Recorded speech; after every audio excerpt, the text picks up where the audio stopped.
Fundur bæjarstjórnar Reykjanesbæjar nr. 712 haldinn í Ráðhúsi Reykjanesbæjar þann 3. febrúar árið 2026 kl. 17 hér settur.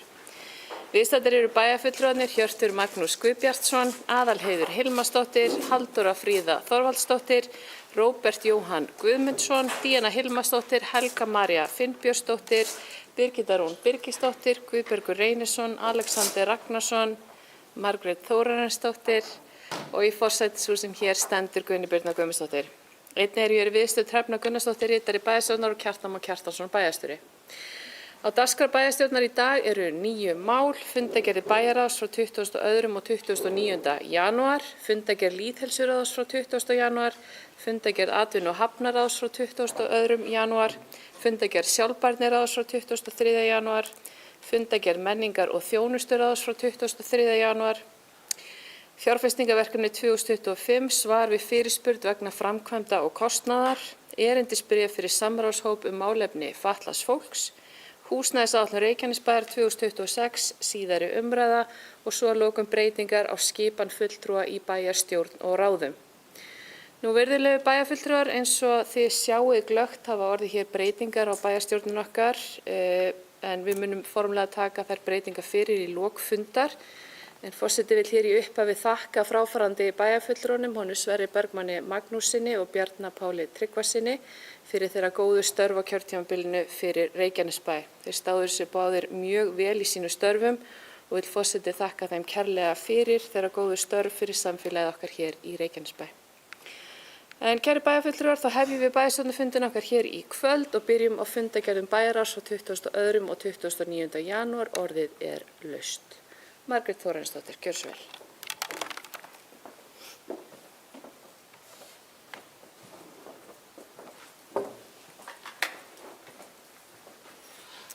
Virðulegi forseti og aðrir viðstaddir, ég kem hér undir fundargerð bæjarráðs frá 22. janúar, lið 1, uppbygging við Víkingaheima óskum samstarf.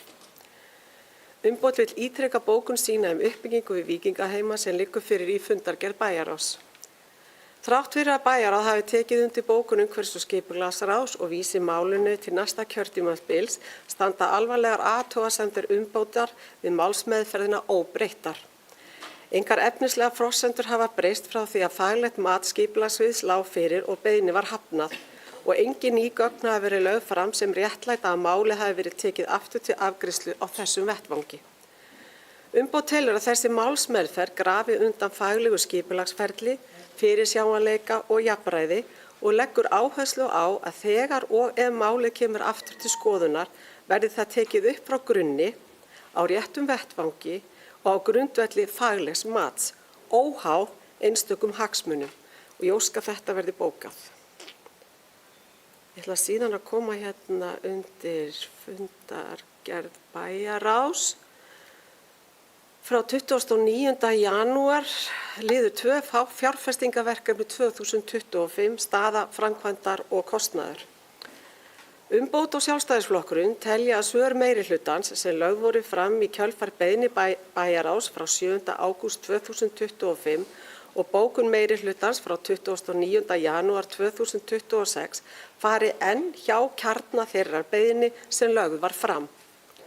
Óskað var eftir skýru og ég endurtek skýru heildaruppgjöri á því hve mikil einstök framkvæmdaverkefni fóru fram úr samþykktum kostnaðaráætlunum bæjarstjórnar, hvenær slíkar breytingar voru samþykktar og á hvaða forsendum.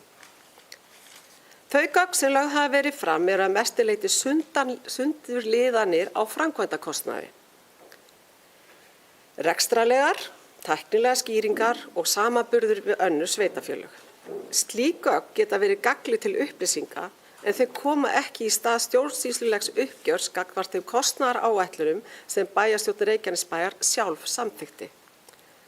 Þrátt fyrir umfangsmiklar upplýsingar liggur enn ekki fyrir samræmt heildaryfirlit sem sýnir fyrir hvert verkefni hve upphaflega samþykkta kostnaðaráætlun, raunkostnað, frávik í krónum og prósentum, dagsetningar samþykkta breytinga og forsendur þeirra ákvarðana. Umbót og sjálfstæðisflokkurinn ítrekað að slík framsetning forsenda gagnsæis, ábyrgðar og lærdóms af stórum fjárfestingaverkefnum sveitarfélagsins. Samanburður við önnur sveitarfélög eða almennar skýringar á framkvæmdum leysa ekki á hólmi uppgjör gagnvart ákvörðunum bæjarstjórnar Reykjanesbæjar. Því óska umbót og Sjálfstæðisflokkurinn eftir nýju og skýru svari, og ég endurtek skýru svari, þar sem lagt fram heildaruppgjör í samræmi við upprunalega beiðni bæjarráðs frá 7. ágúst 2025. Ég óska þetta verði bókað og undir þetta rita Margrét Þórarinsdóttir umbót, Guðbergur Reynisson, Alexander Ragnarsson og Birgitta Rún Birgisdóttir Sjálfstæðisflokki. Takk fyrir. Halldóra Fríða Þorvaldsdóttir, gjörðu svo vel.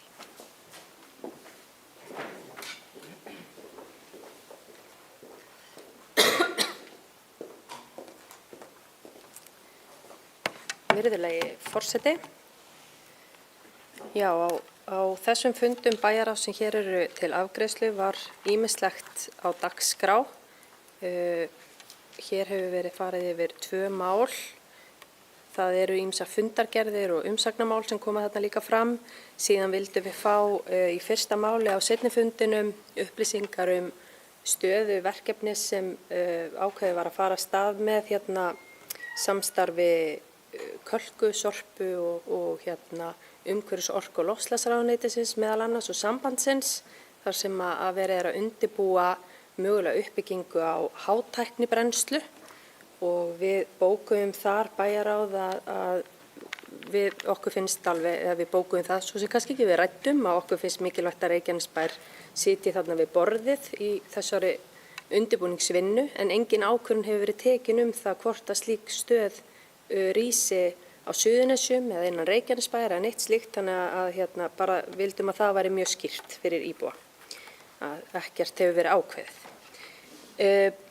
En hér kom bæjarfulltrúi Margrét Þórarinsdóttir aðeins inn á fyrsta málið af fyrri fundargerðinni sem eru víkingaheimar, og þá finnst mér rétt að ræða það að það breyttust, að forsendur breyttust svo sannarlega á milli þess sem að erindi kom fyrst inn í umhverfis- og skipulagsráð, upprunaleg hugmynd sem aðilar ræddu svo líka við okkar embættismenn í stjórnsýslunni, og svona til þess að sjá það hvort að það væri einhverju möguleikar, því að þeir sannarlega halda á þeirri lóð eða eru með þá lóð sem er þarna í kringu víkingaheima og höfðu áhuga á að byggja eitthvað upp þar og vildu kanna svona samstarfsflöt við sveitarfélagið. Þannig að forsendur breyttust sannarlega, og þegar að þeir senda svo annað erindi til bæjarráðs þá er það annað erindi. Alls ekki í sama búningi og að þetta upprunalega var, og mjög eðlilegt að það erindi færi aftur svo til umhverfis- og skipulagsráðs, og bæjarráð var eingöngu að óska eftir umsögn ráðsins og tók það svo þá umsögn til afgreiðslu eða svona, já, til umræðu á þessum fundi, og tók bara undir þá bókun, og þótti hún bara fín.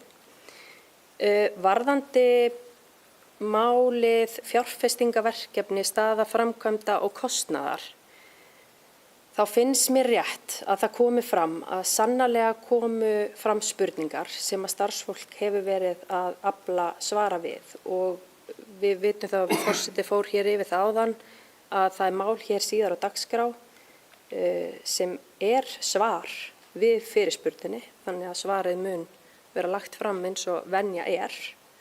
Þetta mál á dagskrá bæjarráðs var, af því að hér held ég að ég hef heyrt rétt, skjöl meirihluta, að það hafi verið skýringin frá bæjarfulltrúa Margréti, skjöl meirihluta sem voru ekki skjöl meirihluta, heldur var það alveg skýrt að deildarstjóri eignaumsýslu og sviðsstjóri umhverfis- og framkvæmdasviðs komu á fund bæjarráðs með ákveðin gögn þar sem þeir voru að taka saman, og þeir gerðu vel grein fyrir því hvaðan þær upplýsingar komu, sem voru meðal annars allir samþykktir reikningar sem borist hafa í þau verkefni sem óskað var eftir að fá upplýsingar og þessi gögn voru til umræðu, og starfsfólki okkar var að óska eftir því að það væri eitthvað annað sem þeir ætti að bæta inn í af því að þetta eru gögnin sem svörin sem við fáum hérna á eftir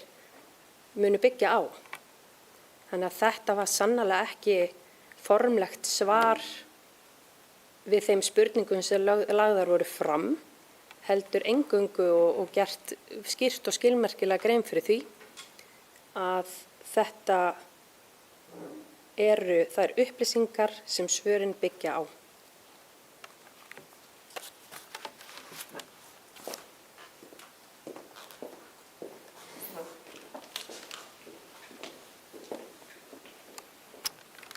Orðið er laust fundargerði bæjarráðs.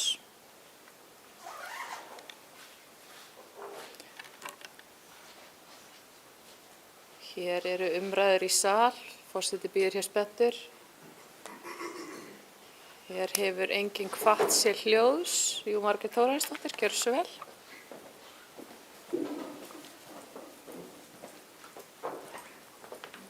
Virðulegur forseti og aðrir viðstaddir, já, ég vil þakka bæjarfulltrúa Halldóru Fríðu fyrir skýr og greinagang svör og ég verð bara að játa það að mér hlakkar rosalega til að fá að sjá þessi svör við okkar spurningum og ég ætla rétt að vona að það komi þar allt fram eins og við báðum þetta. En það kemur í ljós á eftir. En mér langar samt aðeins að svara hérna hvað varðar Víkingaheima. Ég tek fram að umboð er ósammála því mati að forsendurnar hafi breyst efnislega. Það skiptir máli, jú, við eigum hluta af landinu, en hann á líka einn lítinn hluta, en það er verið að óska eftir hluta af okkar landi Reykjanesbæjar. Og ég rifja nú bara upp svona til gamans að þegar þetta upphaflega víkingamál kom hér fyrir fyrst í bæjarstjórn, þar að segja salan á Víkingaheimum, þá þurftum við nú ekki að hafa miklar áhyggjur af því að það yrði byggt á þessu svæði, vegna þess að það kom fram hér á þeim fundi að þetta væri farið undir sjó eftir 2 ár. Og einnig kom líka fram á þeim fundi að það væri stór breyting og það er meira en að segja að fara að breyta deiluskipulagi og aðalskipulagi fyrir þetta svæði. Þannig að við þyrftum ekki að hafa neinar áhyggjur af því að það kæmi þarna fram byggð.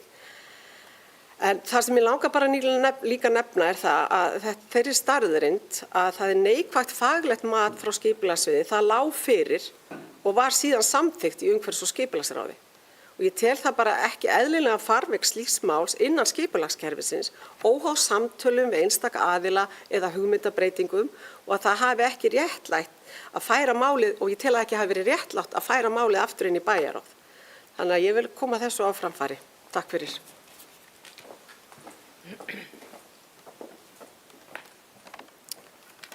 Kæra þakki fyrir þetta. Svona aðeins til að árétta þá var erindi sent til bæjarráðs Reykjanesbæjar með breyttum forsendum þar sem var leitast við að heyra í okkur hvað okkur fyndist fyrirhugaða breyting á svæðinu. Það má alveg deilum það hvert erindi eiga að berast. Forseti vill nú ekki kalla það óeðlilega stjórnsýslu ef erindi berast bæjarráði Reykjanesbæjar en stjórnsýsla var eðlilega brugðist við í þessu máli þar sem því var vísað til umhverfis- og skipulagsráðs til frekari skoðunar, sérstaklega skipulagssvæði svæðisins og þaðan kom bókun tilbaka og hérna er verið að svara því. Þannig að forseti les hér upp bókun meirihlutans varðandi málið Víkingaheimar. Meirihluti bæjarstjórnar tekur fram að þegar erindi berst bæjarráði þá er eðlilegt að það sé tekið á dagskrá og fái þar stjórnsýslulega meðferð. Erindi sem barst bæjarráði var annað en það sem upphaflega var tekið fyrir hjá umhverfis- og skipulagsráði. Þegar erindi barst bæjarráði voru aðrar forsendur í málinu og því var því vísað til umhverfis- og skipulagsráðs og óskað eftir umsögn þar. Umsögn barst frá ráðinu og meirihlutinn ítrekar að hann tók undir bókun ráðsins að ákvörðun mögulega breytingu á notkun svæðisins verði tekin samhliða endurskoðun aðalskipulags sem ráðgert er að hefjast síðar á þessu ári. Það hafa því engar ákvarðanir verið teknar nýtingu landsins. Meirihluti bæjarstjórnar telur eðlilegt að samtal fari fram við þróunaraðila sem á hluta af því landi sem ræðir ásamt því að með þessari ákvörðun fari fram gott samtal við íbúa svo unnt sé að skoða máli faglega frá öllum hliðum. Bókun lýkur en ítrekun hér frá forseta þannig að það sé kýrskýrt hér inn í þennan sal. Það hafa engar ákvarðanir verið teknar. Málunum var vísað í umhverfis- og skipulagsráð í faglega umfjöllun þar. Þau skiluðu sínu áliti og þetta fer fyrir endurskoðun aðalskipulags ef að áhugi er fyrir þegar það verður endurskoðað í byrjun næsta kjörtímabils. Svo það sé skýrt. Orðið er laust í blálokin fundargerð bæjarráðs, kæru bæjarfulltrúar Guðbergur Einarsson, gjörðu svo vel.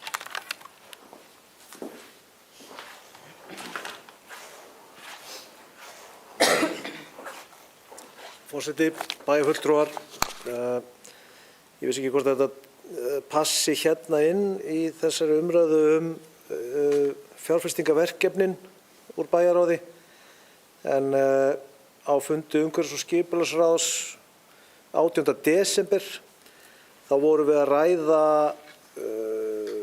deiliskipulagstillögu Miðlands EHF og þar óskaði ég eftir og hnífti undir á næsta bæjarstjórnarfundi. Þið muni kannski eftir ég var að rugla með dagsetningar þarna, en þar mér langaði að vitna í bókun með leyfi forseta sem ég lagði fram að Miðland væri frá því þeir afhentu Reykjanesbæ búnir að fá auka byggingarland á kostnað íþróttahreyfingarinnar og ég óskaði eftir að fá yfirlit yfir viðskipti Reykjanesbæjar og Miðlands vegna þessa leikskóla í Asparlaut. Kemur það fyrir í þessum svörum í lið 6 eða er hægt að fá svar við því hér eða er kannski ekki tilbúið svar við því? Þannig að ég bara legg það fyrir fundinn.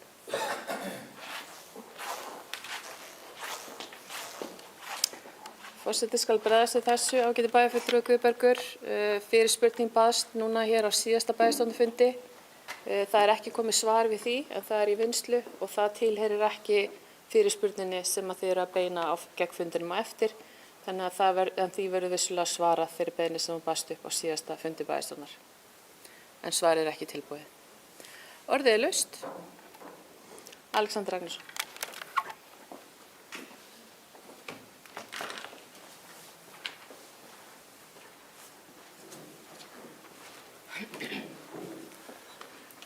Forseti, bæjarfulltrúar, gestir.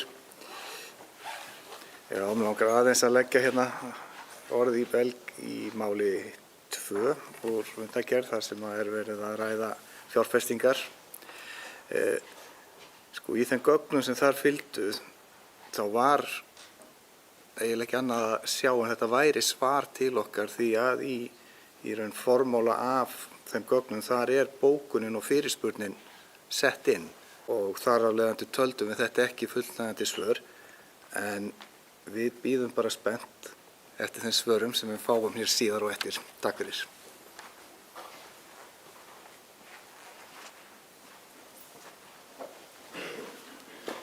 Halldóra Fríða Þorvaldsdóttir, gjörðu svo vel.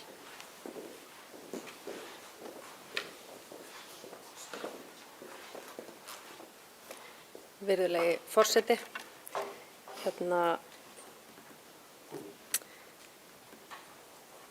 ég ætla að biðjast fyrirfram afsökunar á að vera pínlítið leiðileg af því að ég skil ekki alveg. Það verður bara fínt að leggja fram samantektina á eftir sem að við vorum að fá fregnir af að koma inn á skjaladeild eða komið undir fundinn en fjármálastjóri var svo almennilega hún prentaði gögnin út og rétti forseti fékk gögnin út prentuð þannig að við fáum þau væntanlega ætla að dreifa því til okkar þannig að við hefðum þetta líka fyrir framan okkur þegar að verður farið yfir þetta. En ástæða fyrir ég biðjast fyrirfram afsökunar forseta að vera leiðileg er það var mjög skýrt í bæjarráði á fimmtudaginn í síðustu viku að þetta voru ekki svör. Og hér eru 2 fulltrúar sem sitja í bæjarstjórn, fulltrúar beggja minnihlutaflokkana sem sátu í bæjarráði og hefðu alveg getað komið í veg fyrir það að einhver sem eru með þeim hafi misskilið að þetta væri svör.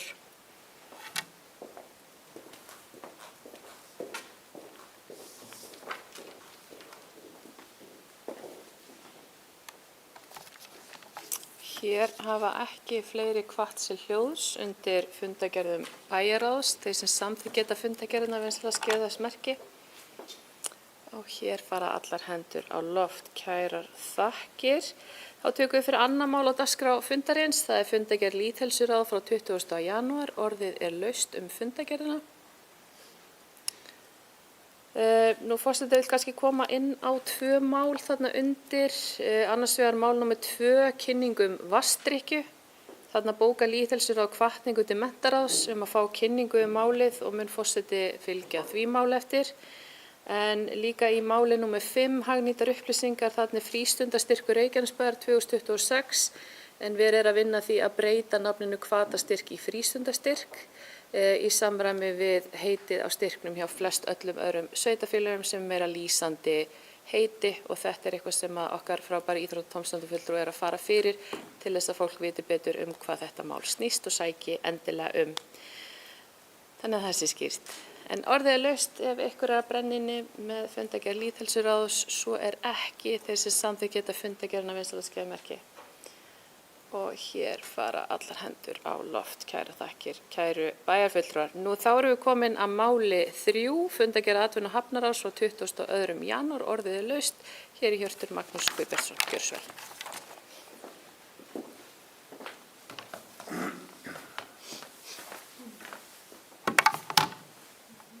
Forseti, bæjarfulltrúar, góðu gestir.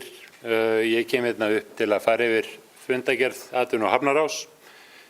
Eftir yfirferð á stöðu endurskoðunar ársreiknings og dröga starfsáætlun atvinnu- og hafnarsviðs var farið yfir stöðu framkvæmda við gerð skjólvarnargarðs á suðursvæði Njarðvíkurhafnar, en framkvæmdir ganga mjög vel og ekki skemmir veðurblíðan fyrir þegar framkvæmt er í sjávarmálinu og við vonum svo sannarlega að það haldi áfram.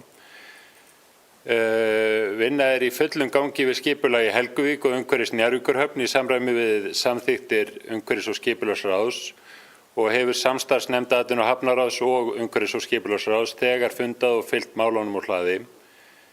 Í máli 8 atvinnuverkefni var farið vel yfir öll þau verkefni sem hafa verið í vinnslu innan sviðsins og mig langar að ítreka bókun ráðsins, sameiginlega bókun alls ráðsins og fá að lesa hana hérna upp. Atvinnuverkefni á borði atvinnu- og hafnaráðs hafa verið af ýmsum toga og reynst misjafnlega raunsæ. Sum þessara verkefna eru komin á fullt í uppbyggingu meðan önnur eru skemur á veg komin. Atvinnu- og hafnaráð bendir á að þegar stærri verkefni er að ræða tekur uppbyggingin nokkur ár, en dæmi slík verkefni eru fiskeldi út á Reykjanesi og jarðefnavinnsla í Helguvík. Viðkomandi verkefni skapa til dæmis á annað 100 bein og óbein störf í fullum rekstri og mun fleiri á uppbyggingatímanum. Önnur verkefni sem eru í vinnslu margfalda þennan starfafjölda á næstu 3 til 5 árum ef þau verða veruleika. Grunnurinn að þessari uppbyggingu eru þeir innviðir sem eru á svæðinu, svo sem vinnuafl, félagslegar aðstæður og framboð atvinnulóða, auk þess að landfræðileg staðsetning hentar mjög vel. Atvinnu- og hafnaráð telur að eitt af lykilatriðum í atvinnuuppbyggingu framtíðar liggi í slíkum þáttum og því þurfa að huga vel að þeim. En bókun ráðsins frá 303. fundi vegna þingsályktunar til samgönguáætlunar var send þingmönnum og hefðu við gjarnan vilja fá frekari og betri undirtektir frá kollegum okkar á þingi og sérstaklega myndi ég segja þá þingmönnum okkar allra í kjördæminu. Ráðið tilnefndi formann atvinnu- og hafnaráðs og sviðsstjóra í faghóp K64 hringrásareyðingarsins og að lokum var beiðni bæjarráðs umsögn drög að atvinnustefnu fyrir Suðurnesin sem unnin er af samtökum sveitarfélaga á Suðurnesjum. Í bókuðu svari til bæjarráðs telur ráðið ekki sérstaka ástæðu til að gefa umsögnum atvinnustefnu fyrir Suðurnesin í ljósi nýsamþykktar atvinnustefnu Reykjanesbæjar. Ég held að aðalatriðið í þessu máli sé skortur á samtali á milli samtaka sveitarfélaga á Suðurnesjum og svo sveitarfélagsins okkar sem vissulega stærsti parturinn af SSS og í umræðum sem hafa skapast eftir þessa bókun hef ég meðal annars bent á að stefna atvinnumál á Suðurnesjum sem kemur ofan til sveitarfélagsins ætti ekkert að vera öðruvísi heldur en aðrar stefnur. Ég held við myndum ekki sjá SSS gefa út menntastefnu Suðurnesja og rétta Reykjanesbæjanna eða velferðarstefnu. Og akkur ætti atvinnumál að vera eitthvað annað. Atvinnulífið og atvinnustefna er það sem drífur allt samfélagið áfram og þegar Reykjanesbær er nýbúin að samþykkja stefnu þá finnst mér bara skylda annara að líta til hennar og eiga samtal við stærsta aðila samtakana við gerð slíkra stefnu. Það er ekkert athugavert við að SSS útbúi reglífar stefnu sem endurspeglar okkar afstöðu. En það eru svo margar spurningar sem kom upp ef einn og sami aðilinn er allt í einu komið 2 stefnur sama málið, hvaða stefna ræður? Eru við undir SSS, ráðu við eða þau og er þá komin einhver skörun mögulega? Við þurfum að hafa þetta á hreinu og fyrst og fremst það að það eru kjörnir fulltrúar sem eru stefnumótandi, ekki starfsmenn. Takk.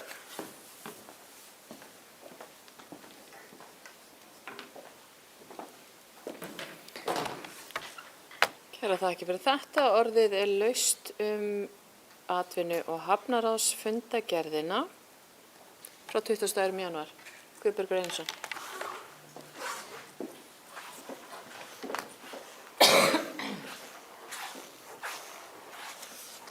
Forseti, bæjarfulltrúar, við lestur þessara fundagerðar atvinnu- og hafnaráðs frá 22. janúar, þá hnaut ég hérna lið 8, atvinnuverkefni, mjög þarfur liður og þar er mikil bókun, en inn í bókuninni kemur grunnurinn að þessari uppbyggingu eru þeir innviðir sem eru á svæðinu. Þannig verið að tala uppbyggingu verkefna og atvinnuverkefna á borði atvinnu- og hafnaráðs, sem sagt, fyrirgefið. En þarna kemur grunnurinn að þessari uppbyggingu eru þeir innviðir sem eru á svæðinu, svo sem vinnuafl, félagslegar aðstæður og framboð atvinnulóða, auk þess að landfræðileg staðsetning henti þeim vel. Það er 20 í þessari setningu. Annað er hérna, væri kannski, ég er nú bara meðan ég er að lesa þetta, þá er ég að fatta hérna félagslegar aðstæður, hvað er meint með því? Formaður, kannski getur svara með því, eða bæjarfulltrúi Hjörtur. En svo er hitt að á bæjarstjórnarfundi 7. janúar, þá óskaði ég eftir, en bókaði reyndar ekki, ég gat ekki fundið bókun það, varðandi umhverfis- og skipulagsráðs fundagerð þar sem var verið að ræða Stapabraut 15. Og ég óskaði eftir að fá yfirlit yfir óbyggðar atvinnulóðir sem hefðu verið í úthlutun lengur en 2 ár innan Reykjanesbæjar og atvinnulóðir sem hafa jafnvel ekki verið úthlutað eða greitt gjöld af. Mér finnst að þetta inn í þennan lið að því þarna stendur að grunnur að uppbyggingu eru innviðirnir svo sem framboð atvinnulóða. Og þar sem að bæjarstjóri tók við erindi frá mér og svaraði á næsta fundi, en var svo ekki á næsta fundi, þá er ég svona að hugsa hvort ég er að gera þér, kæri bæjarstjóri, greiða með því að koma þessu hérna inn í þennan lið. Varstu með svar fyrir mig? Ég skal fara út og svara. Þú skalt gera það. Takk fyrir. Kjartan Már Kjartansson, bæjarstjóri, gjörðu svo vel. Forseti, ágætu bæjarfulltrúar, þetta svar er á leiðinni, það er ekki tilbúið en það er í vinnslu og kemur, ég var í orlofi þangað til í gær og athugaði þetta í gær og þetta er bara í vinnslu. Verður klárt, ég lofa því á næsta bæjarstjórnarfundi hverjum ég verð ekki á heldur, en það flytist á einhver annar svarið. Kæra þakki fyrir þetta og bara í leiðinni góð áminning, kæri bæjarfulltrúar, að leggja fram bókanir þannig að við getum afgreiddar per se í staðan fyrir að bíða eftir orði hér og eitthvað grípiði. Þannig bara að við formgerum það sem við erum að bíða. Hjörtur Magnús Guðbjartsson, gjörðu svo vel.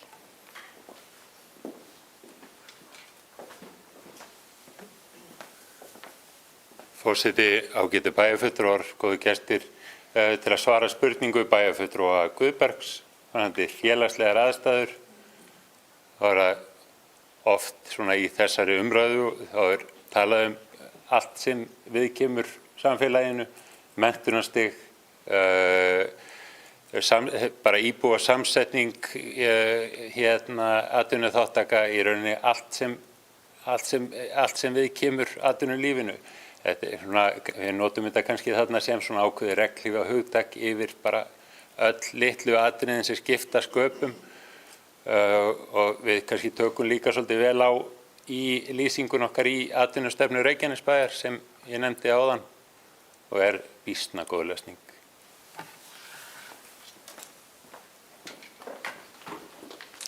Guðbergur Einarsson kemur hér upp í þriðja sinn.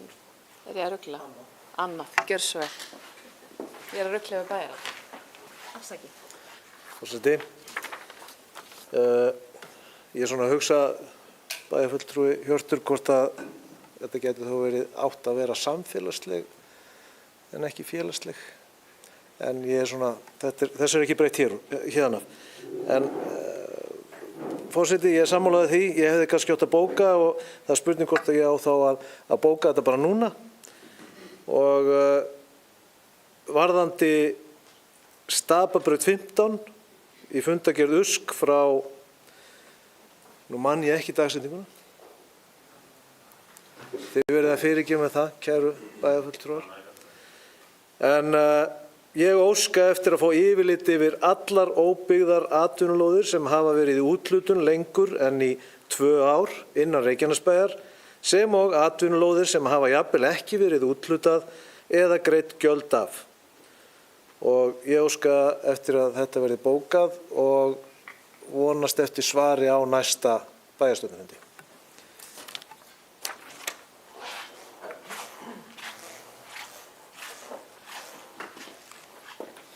Forseti heimilar hirti bæjarfulltrúa í andsvör í þriðja sinn. Gjörðu svo vel.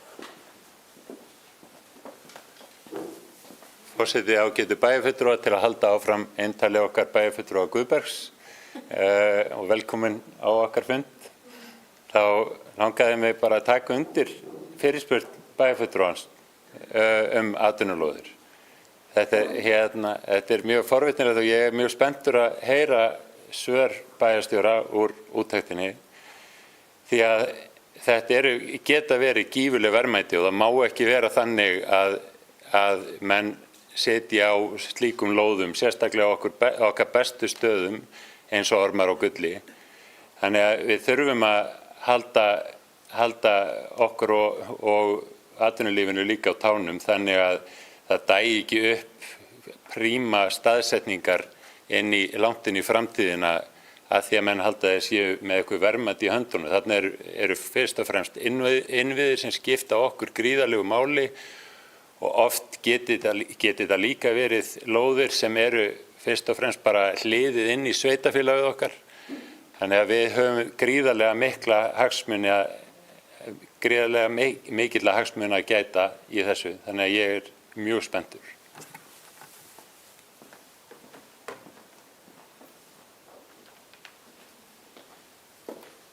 Alexander Ragnarsson, gjörðu svo vel.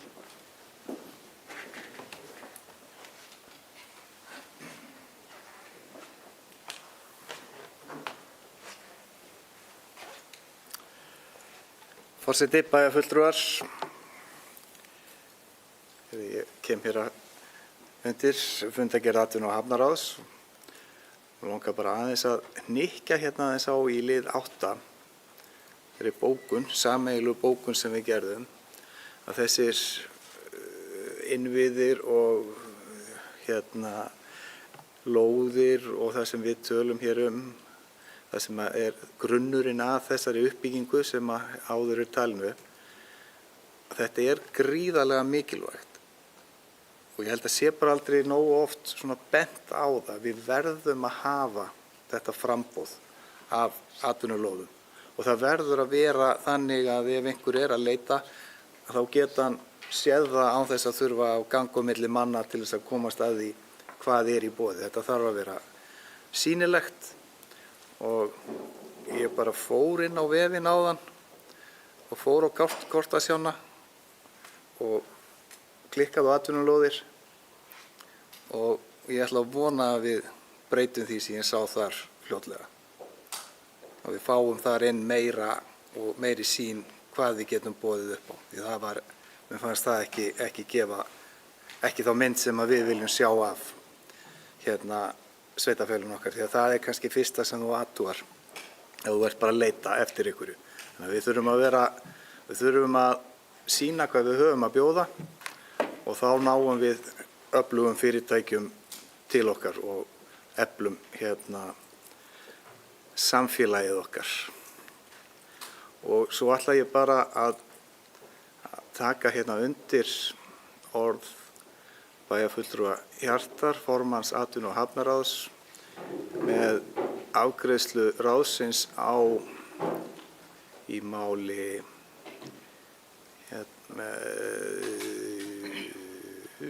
og þar ég hefur komið áður fram ég er tæknitröll í máli 16 atvinnustefnu að það voru allir, ráðið var alveg sammála í þessu og þeirri bókun sem að þar var.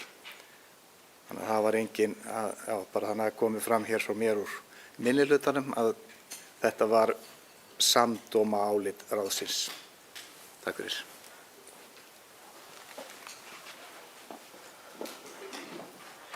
Kæra þakkir fyrir það. Orðið er laust fundargerð atvinnu- og hafnaráðs. Ég er bæjarfulltrúi Guðbergur spenntur að koma aftur upp. En kannski rétt í lokin frá forseta, bara þakkir til öflugs hafnaráðs og hafnarstjóra fyrir metnaðarfulla fundargerð og málefni. Það er brjálað að gera á höfninni og það er gleðilegt að sjá það. Við sjáum mikið umfanga verðugum málum og alveg ljóst að það er mikill áhugi á Reykjanesbæ og atvinnumálum þar. Og forseti hvetur bæjarbúa ásamt þingmönnum svæðisins að tala þessi góðu mál upp og bera virðingu fyrir þeirri miklu og góðu vinnu sem að þetta ráð er að gera og okkar frábæri hafnarstjóri til að stuðla að uppbyggingu atvinnu hér í Reykjanesbæ. En þeir sem samþykkt geta fundargerð atvinnu- og hafnaráðs vinsamlega skefið þess merki og hér eru allir samþykkir. Kærar þakkir fyrir það. Og þá tökum við fyrir 4. málið okkar fundargerð sjálfbærniráðs frá 23. janúar. Orðið er laust. Kæru bæjarfulltrúar, mér er bæði ljúft og skylt sem formanni ráðsins að fara hér létt yfir fundargerðina en í fyrsta máli sveitarstjórnarkosningar í Reykjanesbæ fengum við til okkar 3 góða gesti á fundinn til að ræða fyrirkomulag uppkomandi sveitarstjórnarkosninga í maí. Nú hefur bæjarstjórn Reykjanesbæjar tekið ákvörðun að fjölga kjörstöðum úr 1 í 3 en sú tillaga var einmitt lögð fram í skýrslu sjálfbærniráðs sem fjallaði tillögur bætta kjörsókn. Á fundinu kom fram að yfirkjörstjórnir byrjuðu að hittast til undirbúnings en meðal verkefni er að ákveða hvar viðkomandi kjörstaðir eiga að vera, þar að segja í hvaða hverfum. Nefndafólk sjálfbærniráðs lagði áherslu á punkta skýrsluna þar sem rætt var meðal annars við ungmenna og öldungaráð en þar kom skýrt fram að fólk vildi helst kjósa í sínu hverfi og að bílastæðivandamál væru staðreynd að kjörda sérstaklega ákveðnum tíma dagsins og milli klukkan 3 og 5. Þá er mikilvægt að raða kjördeildum upp sæmilega milli kjörstaða til þess að dreifa íbúum jafnt á milli kjördeilda. Þetta var góður fundur og ýmsum atriðum velt upp eins og hvernig við myndum auglýsa kosningarnar til að vekja athygli á þeim og ná til íbúa. Við gerum ráð fyrir að málefni verða á dagskrá nefndarinnar nú til kosninga þar sem við getum öll hjálpa staði að framfylgja áherslum bæjarstjórnar við að auka kjörsókn í Reykjanesbæ.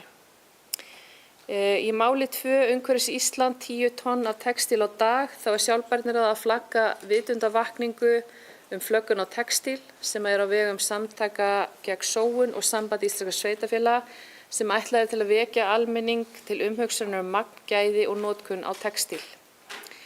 Við sem samfélag kaupum mjög mikinn textíl og meira að segja ódýran lélegan sem við hendum oft með verðmiðunum á. Til að fanga athygli á herferðinni er hent fram þeirri sorglegu staðreynd að á Íslandi hendum við 10 tonni af textíl á dag og við könnuðum málið hjá okkur í samstarfi við Kölku og komumst að því að í Reykjanesbæ hendum við 10 tonn á mánuði eða tæp 320 kíló á dag. Þetta er sorglegt, kæru bæjarfulltrúar, og við þurfum að vekja okkur til umhugsunar þessa leiðilegu staðreynd hvernig við förgum þessum textíl. Við þurfum að vekja íbúana okkar til umhugsunar og það er sjálfbærniráð að gera í samráði við markas- og kynningafulltrúan okkar, hana Kristrúnu Björgvinsdóttur. En samhliða því er Reykjanesbær að leggja loka hönd á að skipuleggja nýju grenndarstöðvarnar okkar þar sem hægt verður að farga textílinn meir það síðar. Að lokum í máli 3 leitaði Samband íslenskra sveitarfélaga til okkar í von samstarf í einni af aðgerð þeirra innan ICE-verkefnisins sem snýr að því að efla íbúaþátttöku og samráð vegna skipulagsmála með áherslu á aðlögun og loftslagsbreytingu. Sjálfbærniráð samþykkt að taka þátt með viljayfirlýsingu með fyrirvara umfang verkefnisins sem liggur ekki fyrir að svo stöddu. En hér eru ekki hendur á lofti, kæru bæjarfulltrúar. Jú, Kjartan Már Kjartansson, gjörðu svo vel. Forseti, ágætu bæjarfulltrúar, í framhaldi af því sem forseti talaði hér að við ætlum að fjölga kjörstöðum úr 1 í 3, þá vil ég upplýsa bæjarfulltrúum að á fundi sem við áttum fyrir í dag með fulltrúum Sambands íslenskra sveitarfélaga sem framfór hér í Ráðhúsinu kom fram að sambandið mun einnig verða með ákveðið átak, kynningarátak, ekki síst fyrir fólk af erlendu bergi þegar líður að kosningum og vera með svokallað hnipp. Ég man ekki eftir að hafa heyrt þetta, en það á sem sagt að hnippa í alla með þeim tólum og tækjum sem að til eru á samfélagsmiðlum til þess væntanlega gegnum Ísland.is og það verða auglýsingar og kynningar með góðum fyrirvara á ýmsum tungumálum, allavega á íslensku, pólsku og ensku og kannski fleirum og við eigum von á að sjá þetta líka í fjölmiðlum, í sjónvarpi og mest kannski á netinu, en við munum væntanlega fylgja þessu eftir líka með sama hætti. Kæra þakki bæjarstjóri Hjörtur Magnús Guðbjartsson, gjörðu svo vel.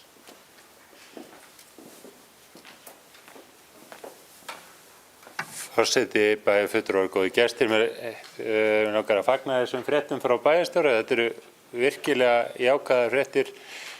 Mér langaði líka í máli 1 að kosningaþátttaka að hvetja öll þau framboð sem munu bjóða fram í komandi sveitarstjórnarkosningum að taka þátt og taka vel í kynningar átak bæði sveitarfélagsins og svo samtakana sjálfra, samtak sveitarfélaga.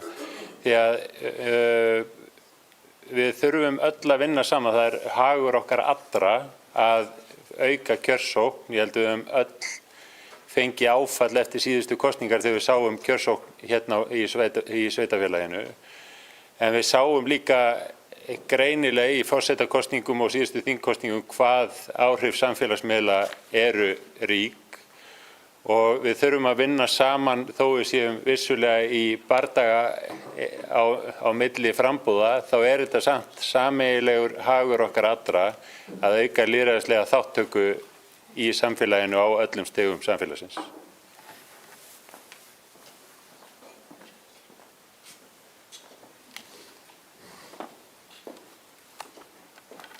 Orðið er laust fundargerð sjálfbærniráðs.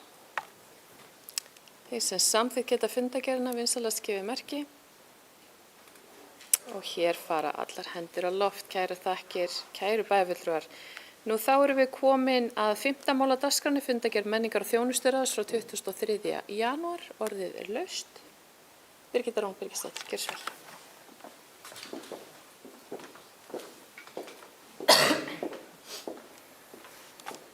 Forseti, bæjarfulltrúar og góðir gestir. Ég kem hér upp undir 1. máli á fundi menningar og þjónusturáðs og langar mig bara að fagna því og hvetja ungmennin áfram í þessu flotta verkefni. Takk fyrir.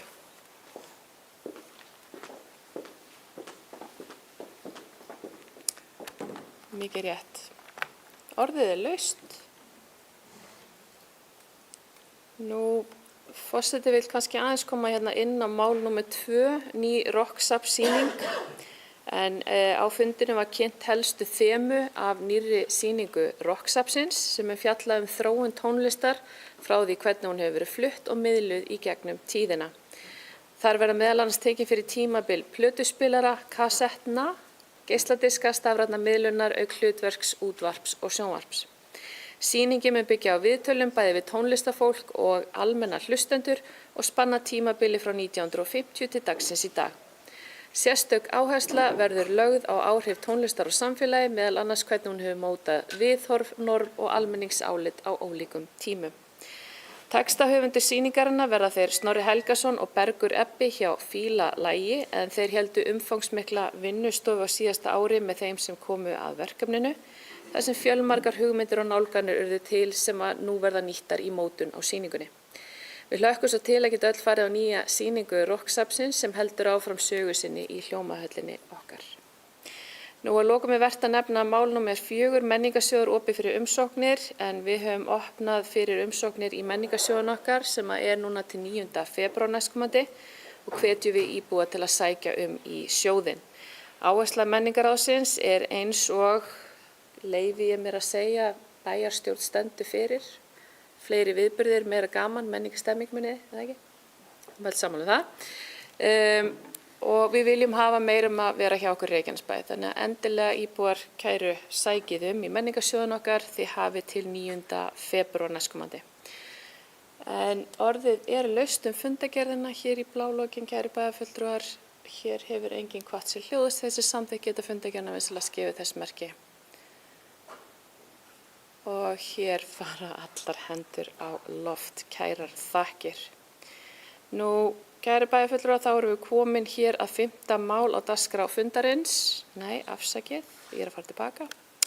6. mál, fjárfestingaverkefni 2025, svar við fyrirspurn vegna framkvæmda og kostnaðar.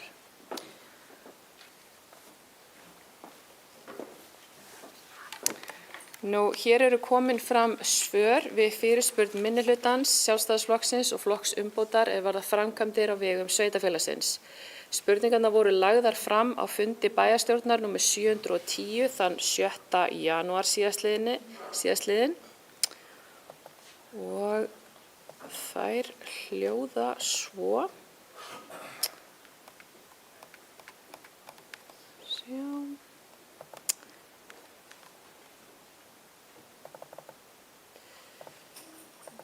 Hér er forseti með of mörg skjöl opin, þetta tekur smá tíma. Það gerist á bestu bæjum.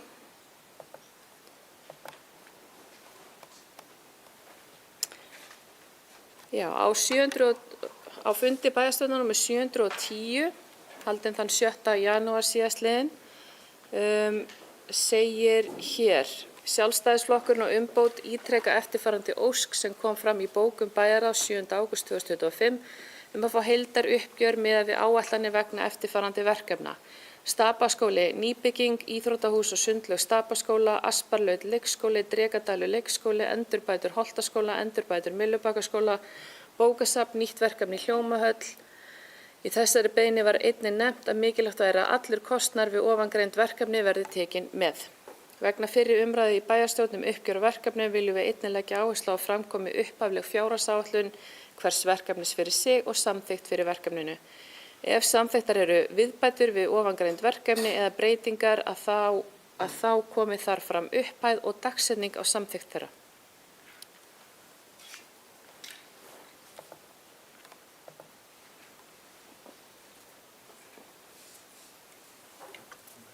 Nú, kæru bæjarfulltrúar, þessum gögnum var dreift í bæjarráði í síðustu viku og starfsfólki okkar hefur verið að draga þau saman í aðeins þéttari búning. En í byrjun er rétt að áreita að við vitum öll afsakið. Nei. Já, við skulum gera hér stutt hlé á fundinum. Þetta er komið líka inn á mitt Reykjanes.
Velkomin aftur kæri bæjarfulltrúar á fund bæjarstjórnar Reykjanesbæjar nr. 712. Hér eru eins og forseti kom inn á áðan komið fram svör við fyrirspurn minnihlutans Sjálfstæðisflokksins og flokks umbótar varða framkvæmdir á vegum sveitarfélagsins. Í byrjun er rétta að við vitum öll að stundum getur verið reynst erfitt að bera saman ólíka hluti. Hér í þessu samhengi verður farið yfir fermetra verð hjá umræddum leik- og grunnskólum og 2 verð verða nefnd hér, annars vegar framkvæmda kostnaður og hins vegar heildarkostnaður. Einnig verður farið yfir kostnaðaráætlun umræddra verkefna. Í framkvæmdum Reykjanesbæ á árum áður var yfirleitt samið á þennan tvennan hátt, þar að segja annars vegar framkvæmdana sjálfa, húsið og hins vegar heildarkostnað sem felur í sér búnað, hönnun og aðra þætti. Þannig að þetta ekki eins í öllum okkar verkefnum og að breytast meir í þá átt að að ræða svokallað alútboð eða heildarútboð, þótt að það eigi auðvitað ekki við alltaf. Til að horfa til viðmiða, til að þessar tölur segja okkur eitthvað, þá gefur Lánasjóður Íslenskra sveitarfélaga út viðmið fermetraverð grunnskóla á landinu sem 860.000 krónur á fermetra og 920.000 fyrir leikskóla. Þegar horft til fermetraverðs á nýjum grunnskólum á höfuðborgarsvæðinu fermetraverðið 1,1 til 1,35 milljónir á fermetran. Þegar horft til endurbygginga á höfuðborgarsvæðinu viðmiðið 900.000 til 1,1 milljón á fermeter og þegar horft til leikskólabygginga á höfuðborgarsvæðinu viðmiðunarverðið 1,4 til 1,6 milljón á fermeter. Ástæðan fyrir því að hér verið að vitna í tölur á höfuðborgarsvæðinu að þar hægt að horfa til nýlegra bygginga til að fá verð. Það ekki á hverju einasta ári sem að sveitarfélög að byggja leik- og grunnskóla, en þar var hægt að finna viðmið nýleg og þess vegna við að horfa til þeirra. Forseti vil líka minna á hér að árið 2022 var gríðarlega kostnaðarsamt í byggingum vegna hækkunar á byggingavörum vegna COVID-faraldursins og vegna stríðsins í Úkraínu. En verkefnin verða hér lesin upp hvert fyrir sig og búið að núvirða verkefnin einnig í takt við byggingavísitölu. Og við byrjum hér, kæri bæjarfulltrúar, þið erum með þetta útprentað hjá ykkur á Stapaskóla 1, grunnskóli. Framkvæmda áætlun upphafleg var 2.078.876.112 en raunin reyndist 2.847.085.055 þannig að ég ætla að hlífa ykkur við því að lesa allar þessar tölur en ég fer yfir þær helstu, en þið getið fylgst með. Framkvæmda áætlun uppreiknuð þarna 3.379.000.000 og miðað við það þá kostnaður á fermetra miðað við framkvæmda kostnaðinn 387.000. Af hverju að horfa í þetta? Því muni ég sagði ykkur hér áðan viðmið í byggingum samkvæmt Lánasjóði. Hér við að tala grunnskóla, það 860.000, þið sjáu þarna líka í töflunni. Og við höldum áfram heildarkostnaður í áætlun verkefnisins, það að segja þarna bætist við hönnun, búnaður og aðrir þættir. Þarna 3,8 milljarðar en reyndist í raun 4,3, uppreiknað 5.615.000.000 eða kostnaður á fermetra 589.858. Þegar við uppreiknum fermetraverðið þá það á þessari 7.339 fermetra byggingu alls 861.193 sem algjörlega á pari við viðmið Lánasjóð Íslenskra sveitarfélaga fermetraverð grunnskóla bygginga. Þarna sjáum við líka, kæri bæjarfulltrúar, fjárheimild sem veitt var og samþykkt í verkefni var 6,4 milljarðar. Viðbætur voru engar, verkefninu lokið og heildarkostnaður verksins 4.324.200.872 krónur sem gerir 589.000 fermetra þegar verkinu lauk en uppreiknað 861.000. Forseti langar að flagga hér sérstaklega skýringu með verkinu en í hönnun kemur fram að það farið 46% umfram áætlun en skýringin sú að Stapaskóli er þríþætt verkefni sem var boðið út í hönnun á sínum tíma. Það er að segja Stapaskóli 1 grunnskólinn, Stapaskóli 2 íþróttahúsið og Stapaskóli 3 leikskólinn. Hönnunarkostnaður fyrir allar 3 byggingarnar eru inn í þessa tölu sem skýra þessa ofáætlun sem hún er í raun ekki. Þarna er heildaráætlun á hönnun á öllum 3 byggingunum.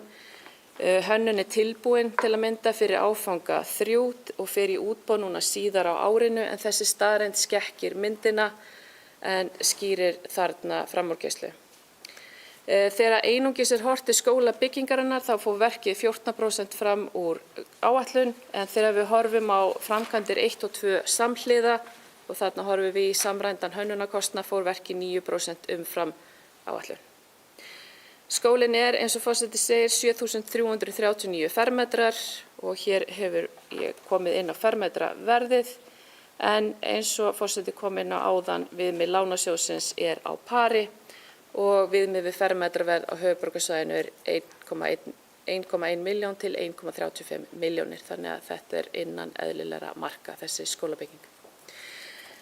Nú, við höldum hér ótrauð áfram og tökum fyrir Stapaskóla 2 sem er íþróttamannvirkið okkar, Æsmarhöllin.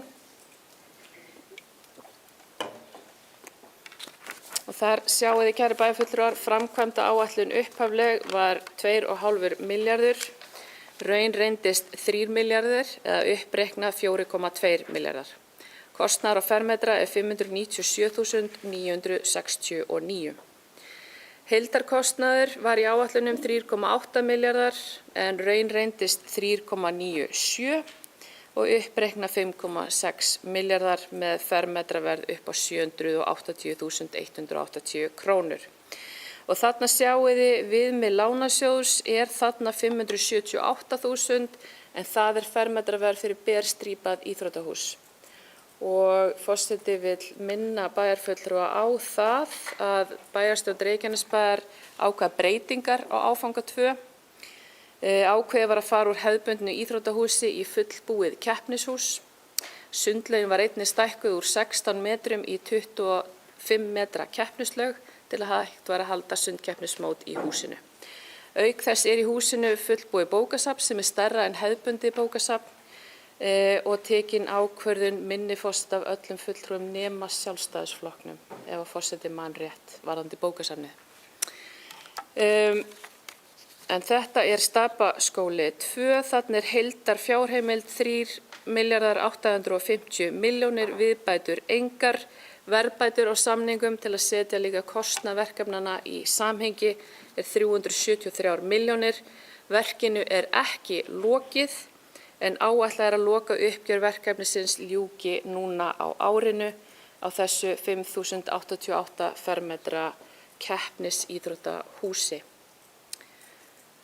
Nú, við höldum áfram. Hér erum við komin með Myllubekkaskóla, enduruppbyggingu.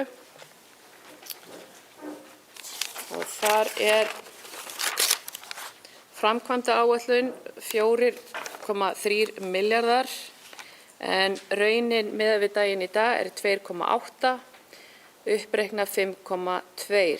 Heildarkostnaður verkefnisins er áætlaður 6,3 milljarðar, raunheildarkostnaður miðað við daginn í dag er 3,8 en uppreiknað virði er 6,8. Þannig að við erum að horfa í þarna kostnað á fermetra hússins sem er 652.000 tæp. Og við erum að horfa í enduruppbyggingu á skóla og fermetra viðmiðið þar er 700.000 þannig að við erum undir því fermetraverði. Skólinn er 8.015 fermetrar fullgerður en búið er að endurgera 5.120 fermetra byggingunni. Fermetraverði er eins og forseti segir 652.000 undir viðmiði lánasjóðs og undir viðmiðum á höfuðborgarsvæðinu. Verkinu er ólokið og verkið er innan kostnaðaráætlunar tæpa 3 milljarða.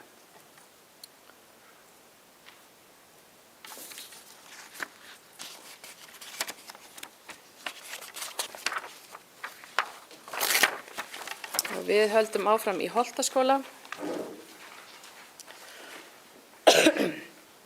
Holtaskóli er einnig grunnskóli í enduruppbyggingu. Þar er upphafleg framkvæmdaáætlun 2,9 milljarðar en raunin er 2,1 og uppreiknað 3,3. Heildarkostnaður verkefnisins var áætlaður 3,7 milljarðar en er í raun 2,4, uppreiknað 4,4 og kostnaður á fermetra er 505.700. Þið heyri eflaust bæjarfulltrúar að það er munur á enduruppbyggingu Myllubakkaskóla og Holtaskóla en það er meira af nýbyggingu innan Myllubakkaskóla heldur en Holtaskóla sem skýrir þennan verðmun. Fjárheimild verksins er 1.801 milljón en þarna er viðmið lánasjóðs 700.000 og við erum í 505.000. En í Holtaskóla erum við með 5.686 fermetra byggingu, búið er að endurgera 4.280 fermetra byggingunni og verkið er ennþá í gangi, því er ólokið en verkið er innan kostnaðaráætlunar tæpan 1,3 milljarð.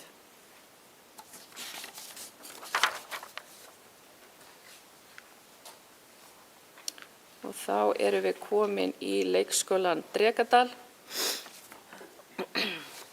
Framkvæmdaáætlun upphafleg var 1 milljarður tæpar en raunin er 1.769 milljónir. Í heildarkostnaði eru upphæðirnar hinar sömu. Viðmið lánasjóðs er 920.000 en við erum að horfa í áætlaða fermetra 1.570.000. Það er að segja að þetta verk er yfir eins og við vitum. Það hafa enga viðbætur við hönnuð verið gerðar annað en lagfæringar til að koma í veg fyrir tjón á byggingunni en við þekkjum öll sögu þessa hús, kæru bæjarfulltrúar. Ljóst er að það er ágreiningur milli verkkaupa og verktaka, það er að segja Reykjanesbæjar og verktakan sem að byggði upphaflega leikskólabyggingunni. Það kom upp í nóvember 2024. Það var bæði virðist vera misskilningur á hvaða byggingarstigi ætti að skila þótt að samningar okkar væru mjög skýrir þar. Ekki náðist að komast til botni í því máli og verktakinn fór frá verkinu í desember 2024 og Reykjanesbær tók við því. Við höfum ekki gert upp þetta verkefni, það er í uppgjörsvinnslu og menn forseti ekki fara djúpt ofan í það hér en við erum að leita leiða til að meta tjónið sem var í þessu húsi og hvernig við fáum það bætt. Þannig að það er í vinnslu hjá okkur og skýrir þennan mun á raunáætlun og upphaflegri áætlun. En eins og staðan er í dag er verkið 11% umfram og verið er að vinna að klára síðustu 2 deildirnar og leikskólinn fluttur inn í heilsusamlegt hús svo það komi skýrt fram. Þá erum við komin í leikskólinn Aspalaut. Leikskólinn Aspalaut er 1.266 fermetra leikskóli. Þarna er framkvæmdaáætlun var upp á 785 milljónir en raun var 907. Viðmið lánasjóðsins í leikskólanum er 920.000 en við erum með þarna 1.049.000. Fjárheimild verkefnisins var upphaflega 630. Nú til að skýra Aspalaut betur við verki bættist 85,2 milljónir þar sem að við tókum við verkinu upp steyptu og fórum í ákveðna vinnu til að flýta framkvæmdinni til að koma leikskólanum Garðasel þar inn. Einnig voru 37 milljónir sem fóru yfir í aðkeypta þjónustu og búnað og það skýrir þessa framúrkeyrslu þessa verkefnis. En verkinu er lokið, það fór í heild sinni 16% umfram kostnaðaráætlun en það var tekin ákvörðun að fara af stað með verkið til að reyna að flýta innkomu leikskólans inn í húsið.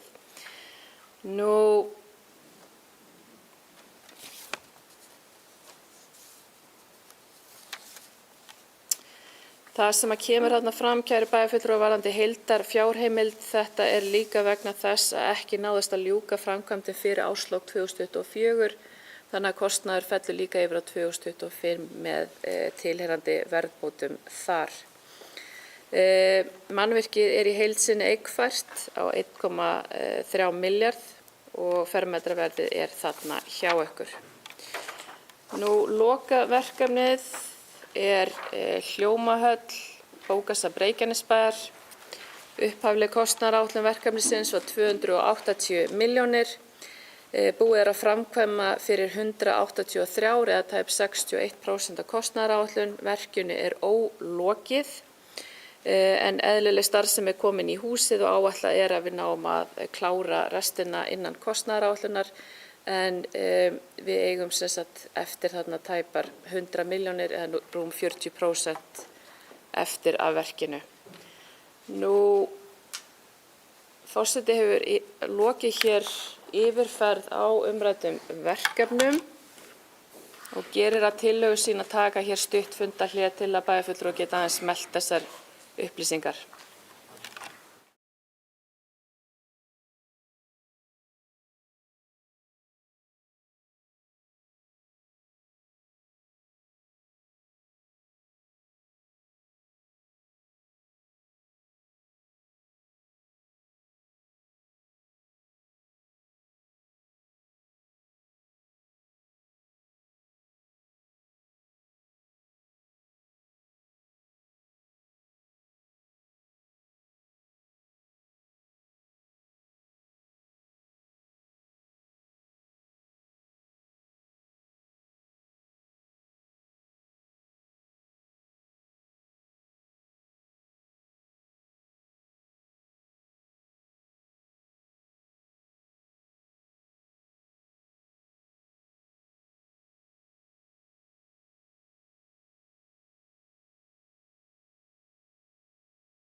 Kæru bæjarfulltrúar og góðu gestir, hér erum við komin aftur á fund bæjarstjórnar nr. 712.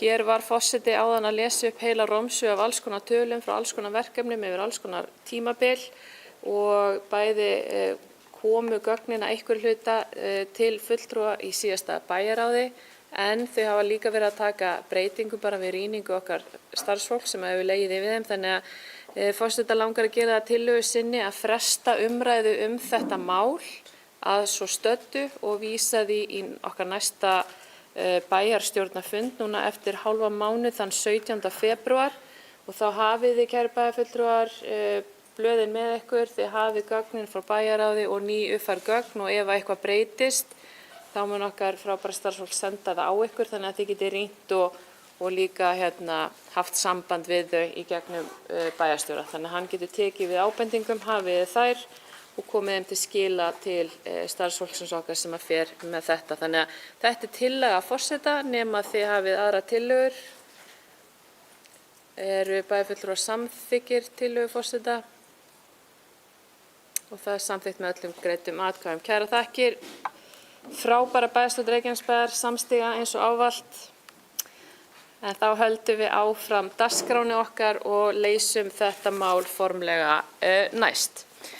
Næst hér á dagskrá er mál númer 7, erindisbréf fyrir samráðshóp málefni fatlaðs fólks og forseti mun aðeins fylgja málefni hér úr hlaði. En hér er að ræða erindisbréf sem fallar samráðshóp málefni fatlaðs fólks. En samráðshópurinn er samansettur af 6 einstaklingum, 3 eru skipaðir af bæjarstjórn Reykjanesbæjar og 3 eru tilnefndir af hagsmunasamtökum fatlaðs fólks.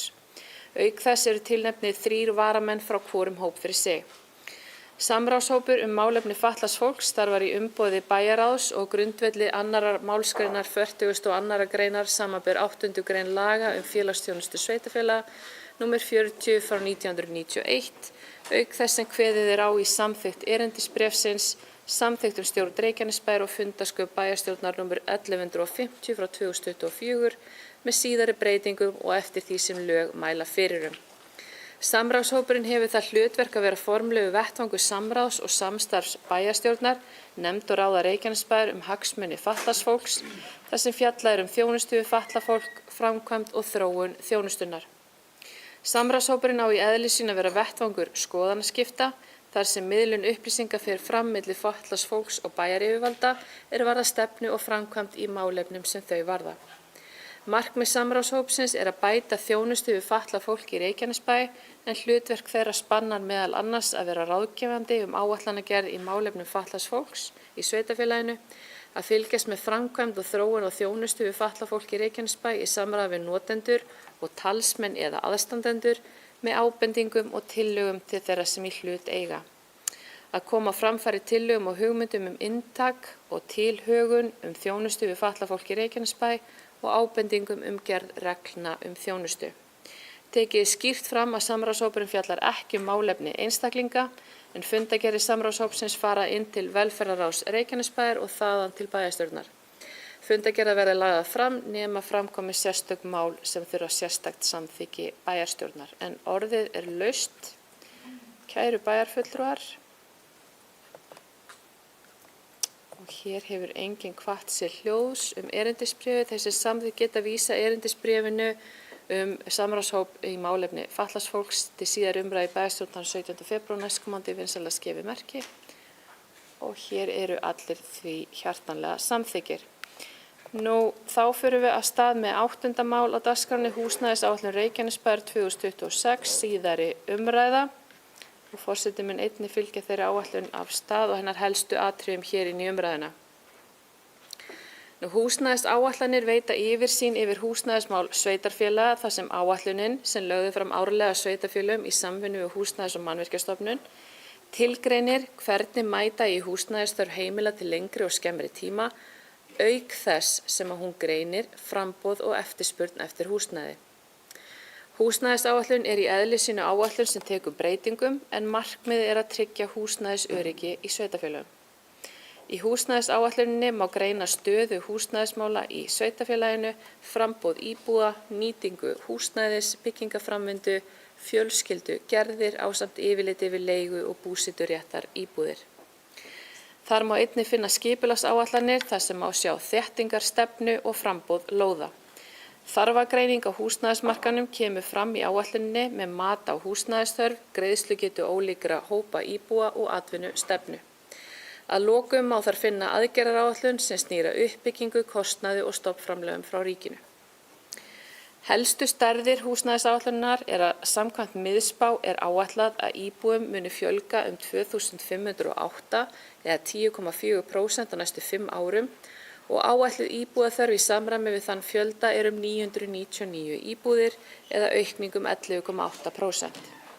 Íbúðir í byggingu árið 2025 voru 582 en árið 2026 fækkaði þeim tæp 13% og er í ár 508 talsins. Ósamræmi er á milli raunverulegs íbúafjölda og skráðra íbúa í lögheimilisskrá og skýrist það aðalega af 2 þáttum. Annars vegar er að fólk sem flytur á landi brott breytir ekki alltaf lögheimilisskráningu sinni og hins vegar að fólk býr í Reykjanesbæ en er með skráð lögheimili annars staðar. Stærsti slíki hópurinn eru Grindvíkingar, alls 130 manns, en í heildina eru þetta 211 íbúar sem ætti að vera með lögheimilisskráningu í Reykjanesbæ. Markmið bæjarstjórnar í áætluninni standa enn þar að segja að reyna að draga í auknum mæli að íbúa sem vinna á svæðinu til þess að búa á svæðinu. Markmið er að tekjudreifing eflist og miðar uppbygging á nýju íbúðarhúsnæðis til marks það. Húsnæðisstefnan okkar snýr að því að okkar íbúar hafi ávallt öruggt húsnæði hvort sem þau þarfnist stuðning með húsnæðismál eður ei. Stefnan er utan húsnæðisþörf allra íbúa, óháð stöðu, stærð, gæðum og eignaformi fasteigna. Framboð íbúðarhúsnæðis þarf að vera fjölbreytt til að íbúar hafi val að eignast eða leigja húsnæði hverju sinni. Bæjarstjórn ítrekar eins og ávallt mikilvægi þess að tekið verið tillit til fjölbreytts húsnæðis, jafnt einbýlis og raðhúsa auk fjölbýlishúsa þegar byggingalandi er úthlutað í sveitarfélaginu.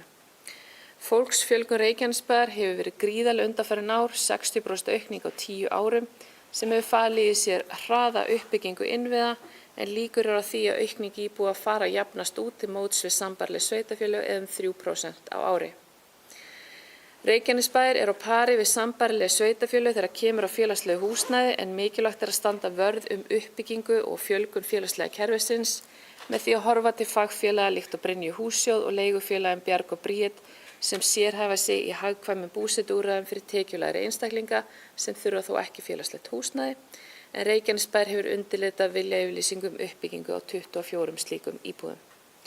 Reykjanesbær mun einnig tryggja framboð húsnæðis fyrir fatlað fólk í sveitarfélaginu í samstarfi við Brynju hússjóð þar sem gert er ráð fyrir uppbyggingu á 7 íbúðum á næstu 2-3 árum. Forseti vekur hér athygli að munurinn á áætluninni frá 2026 og 2025 er að Reykjanesbær hefur sett inn nýtt hverfi, svokallaðar Keflavíkurborgir, sem umhverfis- og skipulagsráð hefur þegar heimilað að fara inn í endurskoðun aðalskipulags sem fer af stað hér í byrjun næsta kjörtímabils. Í því hverfi er gert ráð fyrir 130 einbýlum. Auk þess hefur bæjarstjórn samþykkt þéttingu á Reit í Innri-Njarðvík með 14 einbýlum og parhúsum. Í Ásahverfi eru tæplega 40 einbýlishúsalóðir lausar til sölu en við munum nú á næstunni rýna sérstaklega þær lóðir og áhuga á þeim. Til að svara skýrt þeirri gagnrýni að ekkert verið byggt af einbýlum í Reykjanesbæ eins og hefur verið haldið hér fram, þá er vert að skoða samanburð af sama grunni. Hér hefur nefnilega í bæjarstjórn verið haldið ýmsu fram samanburð við alls konar sveitarfélög og alls konar kannanir. Þannig að til að gera myndina skýra taldi forseti best að horfa til húsnæðis áætlana annarra sveitarfélaga til samanburðar og þá til annarra sveitarfélaga á Suðurnesjum og einnig til sveitarfélaga sem eru svipuð að stærð þegar kemur á íbúafjölda því það segir okkur kannski áþekka sögu uppbyggingu. Mun forseti því fara hér yfir bókun meirihluta bæjarstjórnar sem rammar málið aðeins betur inn.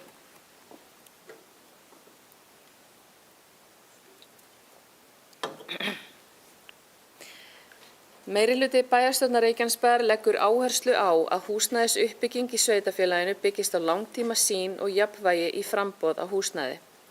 Á næstu 10 árum er gert ráð fyrir uppbyggingu 3154 íbúða, þar af eru 456 sérbýli eða 14,4%. Þess má geta að í dag er hlutfall sérbíla 43% og ef áætlunin raungerðist verður hún 33% eða 1/3 af húsnæðismarkaðnum. Með þessari stefnu verður hlutfall sérbíla áfram hærra en í sambærilegum sveitarfélögum en á Akureyri og Hafnarfirði er hlutfall sérbíla 15–20%. Uppbyggingin endurspeglar raunverulega eftirspurn og tryggir fjölbreytt búsetuform þar sem bæði gert ráð fyrir fjölbýli og sérbýli. Meirihluti bæjarstjórnar telur mikilvægt að viðhalda þessari jafnvægisnálgun þar sem húsnæðismál snúast ekki eingöngu magn, heldur einnig gæði, val og möguleika íbúa til að velja búsetuform sem hentar á hverjum tíma. Til að glöggva sig betur á raunverulegum samanburði sveitarfélaga tókum við saman húsnæðisáætlanir frá Suðurnesjabæ og Vogum til viðmiðunar á Suðurnesjum, en auk þess samanburð frá sambærilegum sveitarfélögum hvað varðar fjölda íbúa sem við miðum okkur við líkt og Akureyri, Hafnarfjörð, Kópavog og Mosfellsbæ. Einnig er athyglisvert að í húsnæðisáætlunum kemur fram í viðauka spurningar úr áætlanakerfi HMS þar sem spurt er eftirspurn eftir lóðum eftir hvers konar íbúðategundir mesta og minnsta eftirspurn eftir. En íbúðir í byggingu í sveitarfélögunum samkvæmt húsnæðisáætlun sveitarfélagana á HMS Vogar 1985 íbúar, þar er verið að byggja 2 einbýli, mest eftirspurn eftir parhúsum, raðhúsum og tvíbýli en minnst eftir einbýli. Kópavogur 41.696 íbúar, einbýli 6, mesta eftirspurn eftir fjölbýli, minnst eftir einbýli. Suðurnesjabær 4.394 íbúar, einbýli 7. Mesta eftirspurnin eftir parhúsum, raðhúsum og tvíbýlum, minnst eftir einbýli. Akureyri 20.656 íbúar, einbýli 12. Mest eftirspurn eftir fjölbýli og minnst eftir einbýli. Hafnarfjörður 33.695 íbúar, einbýli 25. Mest eftirspurn eftir fjölbýli, minnst eftir einbýli. Mosfellsbær 14.255 íbúar, einbýli 26. Ósvarað með eftirspurn. Reykjanesbær 24.614 íbúar, einbýli 38. Mesta eftirspurn eftir fjölbýli og minnst eftir einbýlum. Erum eitt af fáum sveitarfélögum sem við náum að anna eftirspurn eftir lóðum. Það liggur alveg ljóst fyrir að þegar uppbygging einbýla er borin saman við önnur sveitarfélög á Suðurnesjum og önnur sambærileg sveitarfélög að íbúafjölda er Reykjanesbær að byggja flest einbýli af þeim öllum þegar miðað við skýrslur Húsnæðis- og mannvirkjastofnunar. Auk þess er eftirspurn eftir einbýli minnst í Reykjanesbæ en mest eftir fjölbýli. Að halda því fram að hér sé ekki nægilegt framboð af uppbyggingu einbýla er einfaldlega ekki rétt og hér kristallast líka að eftirspurn markaðarins er eftir fjölbýli, ekki einbýli. En undir þessa bóku rita allir bæjarfulltrúar meirihlutans. En orðið laust húsnæðisáætlunina, kæra bæjarfulltrúar. Margrét Þórarins.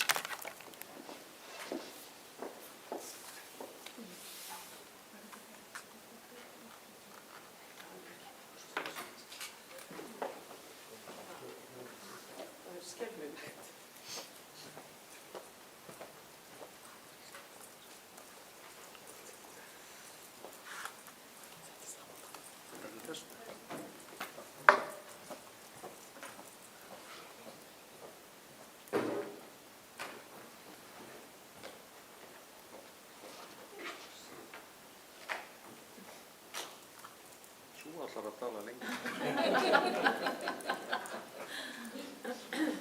Hefur til að panta mat? Það er til brauð og það.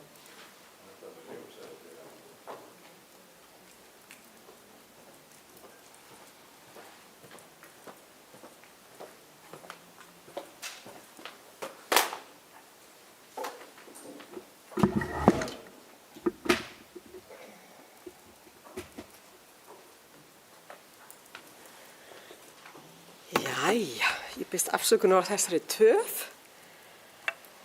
Heyrðu, en já, við ætlum aðeins að fá að tjá okkur þessa húsnæðisáætlun. En umbót og sjálfstæðisflokkurinn leggjast gegn húsnæðisáætlun meirihlutans og greiða atkvæði á móti henni. Í fyrri umræðu var bent á að húsnæðisáætlunin endurspegli ekki vilja íbúa Reykjanesbæjar. Né fjölbreyttar þarfir samfélagsins. Þrátt fyrir þær ábendingar hefur engin efnisleg breyting verið gerð á áætluninni.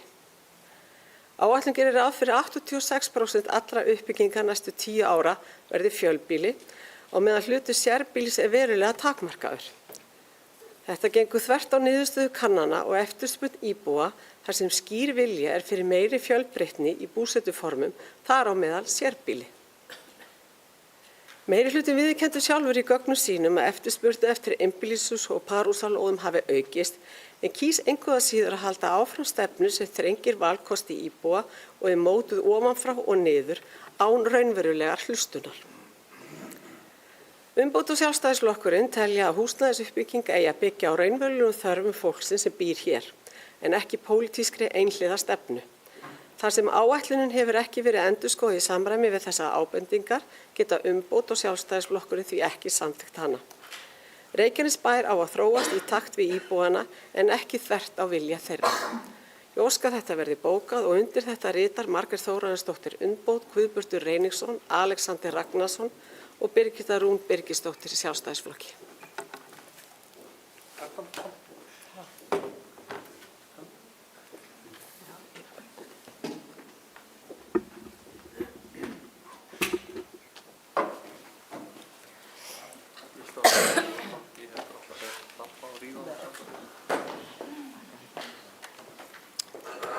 Orðið laust húsnæðisáætlun Reykjanesbæjar.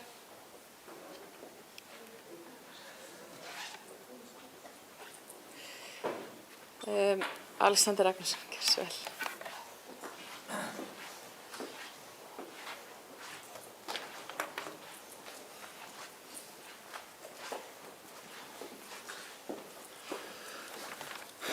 Forseti, bæjarfulltrúar, ég kem hér undir liðnum húsnæðisáætlun Reykjanesbæjar. Langar aðeins að fara hér yfir nokkur orð eða það sem sagt var hér sem forseti las hér upp í bókun meirihlutans með ýmsar prósentutölur og húsnæðisáætlunir annarra sveitarfélaga. Þar voru nefnd sveitarfélög á höfuðborgarsvæðinu, svo Hafnarfjörður og Kópavogur. Þar væri ekki mikið byggt af einbýli og þar væri aðalega fjölbýli sem væri í boði.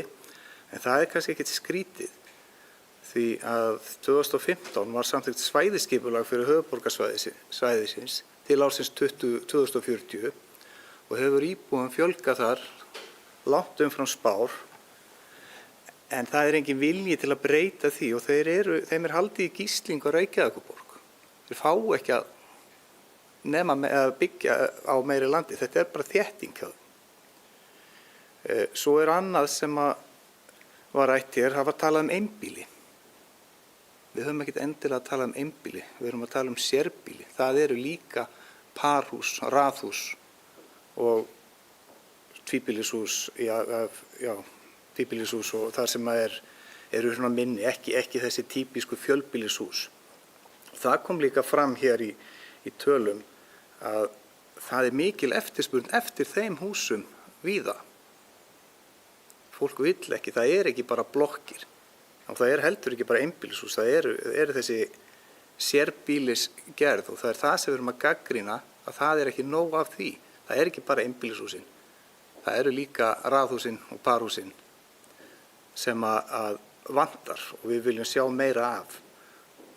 Það að tala bara einbýlishús, það ekki það sem við erum að tala um. Þau þurfa að vera með, en það sérbýli sem meira heldur en einbýli. Takk fyrir.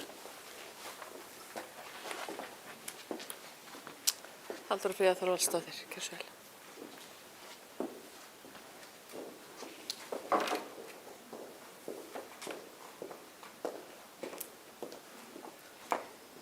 Virðulegi forseti.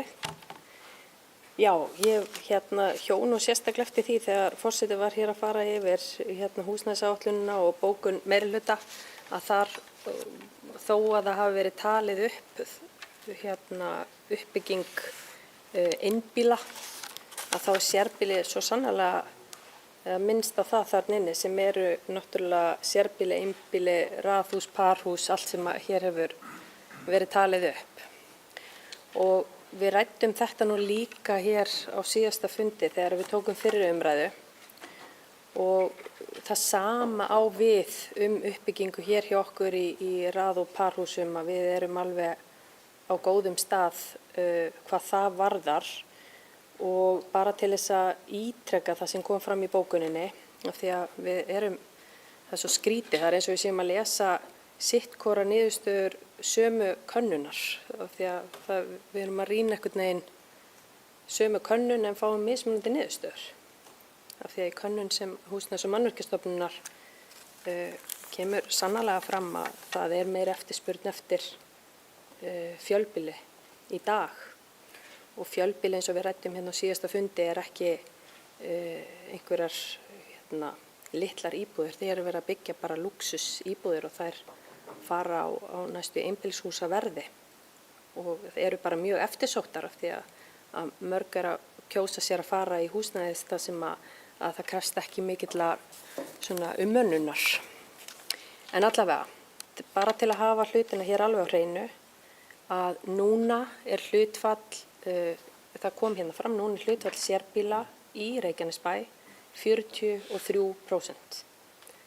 Það er þetta fjölbreytta húsnæðisform, eins og bæjarfulltrúi Alexander minnist hér á, ekki bara einbýli, heldur raðhús, parhús og tvíbýli, þríbýli, allt sem, það er að segja keðjuhúsin, ekki tvíbýli, þríbýli, en það eru þessi sérbýli. Eftir, ef þessi áætlun raungerist, sem ég vil líka minna á að við uppfærum mjög reglulega, ef engin breyting verður á og þetta nákvæmlega sem stendur í þessari húsnæðisáætlun verður raunin, að þá eru við að fara í 33% sérbýli. Þá erum við ennþá yfir og kannski heyrum við misjafnlega hvað við erum að bóka, en miða við, og þá erum við ekki að tala um Kópavog, miða við kannski þau sveitarfélög sem við erum að miða okkur helst við og við höfum oft hort til dæmis hérna í Hafnarfjörð og á Akureyri, að þar er hlutfall sérbýla 15–20%. Þannig að ég er ágætt stærðfræði og ég veit að 33% er töluvert betra heldur en 15–20%. Þannig ég vil bara ítreka það hér, að við erum á góðum stað þrátt fyrir að öll þessi uppbygging sem þarna er inni raungerist og ekkert annað en það.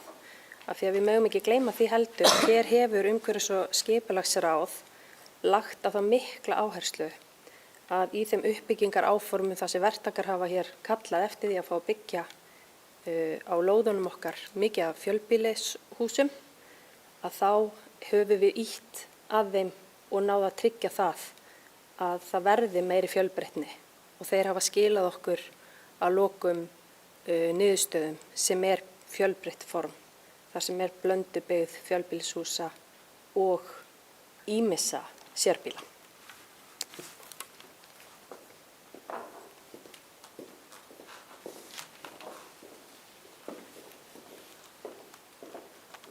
Orðið er laust húsnæðisáætlunina. Margrét Þórarins. Gjörðu svo vel.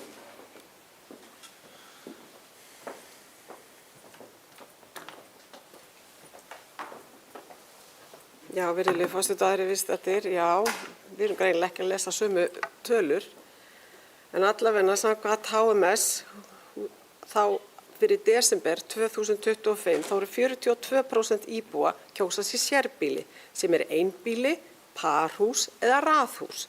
22% kjósa tví-, þrí- eða fjórbýli. 34% kjósa fjölbýli.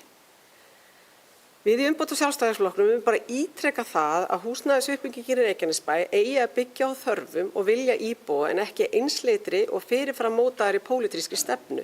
Staðreynd er sú að hlutfall sérbýlis í núverandi íbúðarstofni Reykjanesbæjar er 43%.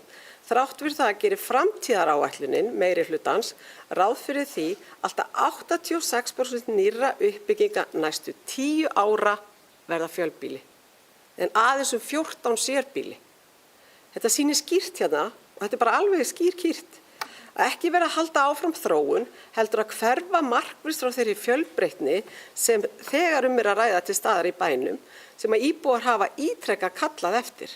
Niðurstöður könnunar HMS, best ég orðið þetta rétt, Húsnæðis- og mannvirkjastofnunar styðja þetta enn frekar þar sem að meiri hluti íbúa kýs sérbýli með smærri íbúareiningum en einungis hluti þeirra fjölbýli.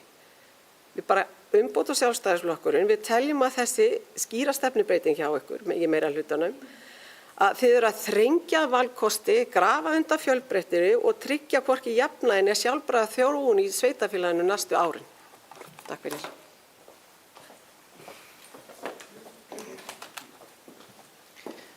Heiðurlega bæjarfulltrúar, ég held við komist ekki lengra með þessa umræðu. Hér erum við komin í svona ég sagði þú sagðir. Það er ofboðslega sérstakt að við erum að horfa til niðurstöðu. Þetta eru húsnæðisáætlanir sem útgefnar af þessu sveitarfélagi sem forseti vísa ég til áðan. Þetta liggur bara fyrir. Þetta er, þú veist, svo ég get farið í könnun, ég væri til í að vera milljónamæringur fótboltaspilari, ég get alveg gert það. En ég hugsa að við komist ekki lengra með þetta en að saka hana meiri hluta að skaða fjölbreytni í húsnæðismenningu þegar það er búið að segja skýrt umhverfis- og skipulagsráð okkar hvetur alla sem sækja nýtt byggingaland og það er í húsnæðisáætluninni að vera með fjölbreytt form íbúðarhúsnæðis. Hér er búið að bæta við heilu nýju hverfi, hér er verið að þétta reiti fyrir sérbýli, en það er bara eins og skilaboðin komist bara hálfa leiti skila, en það er allt í lagi. Hér ber ég upp til samþykktar húsnæðisáætlun 2026 til samþykktar, þeir sem geta samþykkt hana vinstra og hér fara 7 hendur á loft. Kæru bæjarfulltrúar sitja hjá, eru það á móti? Þeir eru á móti og það er skrásett hér. Nú, við höldum áfram fundinum okkar, við erum komin að 9. máli, ef forseti er ekki að skauta yfir eitthvað, nei, sem að ber það heiti breytingar og skipan fulltrúa í bæjarstjórn og ráðum. Nú, hér hafa orðið breytingar á bæjarstjórn Reykjanesbæjar, líkt og forseti kom inn á hér í byrjun fundar, en eiga breytingar bæði við kjörna fulltrúa Samfylkingar og Framsóknar og hefur forseti yfirferð á breytingum hjá Samfylkingu og síðar Framsókn.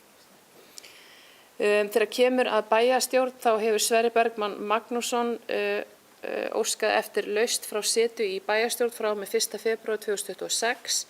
Næsti bæjarfulltrúi Samfylkingar sem kemur inn sem aðalmaður samkvæmt framboðslista er Hjörtur Magnús Guðbjartsson. Að sama skapi fer Hjörtur Magnús út sem varamaður í bæjarstjórn og í hans stað sem varamaður kemur Sindri Kristinn Ólafsson.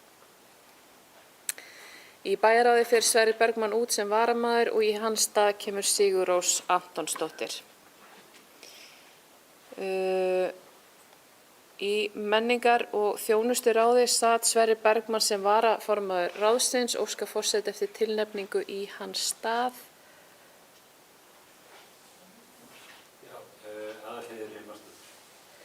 Hér er borið upp Aðalheiður Hilmarsdóttir, eru aðrar tilnefningar, svo er ekki og telst hún þá sjálf kjörin. Varamenn í menningar- og þjónusturáði haldast þeir sömu. Nú í menntaráði sat Sverrir Bergmann sem formaður ráðsins, óskar forseti eftir tilnefningu í hans stað. Hér er stungið upp á Guðnýju Birnu Guðmundsdóttir, eru aðrar tilnefningar. Svo er ekki, telst hún þá sjálf kjörin, þá biður forseti tilnefningum nýjan varamann í menntaráð. Hér er stungið upp á Hjörti Magnúsi Guðbjartssyni sem varamann í menntaráði, eru hér aðrar tillögur. Svo er ekki og telst hann því sjálf kjörin. Á landsfundi Samband Íslenskra sveitarfélaga var Sverrir Bergmann varamaður en í hans stað kemur Sigurrós Antonsdóttir. Í farsældaráði sat Sverrir Bergmann og í hans stað er óskað eftir tilnefningu. Hér er stungið upp á Sigurrósu Antonsdóttir, eru hér aðra tillögur. Svo er ekki og telst hún sjálf kjörin. Nú, Sverrir Bergmann situr sem varamaður á 3 stöðum, stjórn Brunavarna Suðurnesja, í stjórn HS Veitna og í fjárfestingafélaginu Kviðunni. Sökum þess hversu stutt er eftir á kjörtímabilinu þá heldur hann þeim sætum út næstu 4 mánuði. Nú þá förum við yfir til Framsóknarflokksins. Í bæjarstjórn hefur Bjarni Páll Tryggvason óskað eftir lausn frá setu frá og með 1. febrúar 2026 en næsti bæjarfulltrúi Framsóknar samkvæmt framboðslista er Róbert Jóhann Guðmundsson.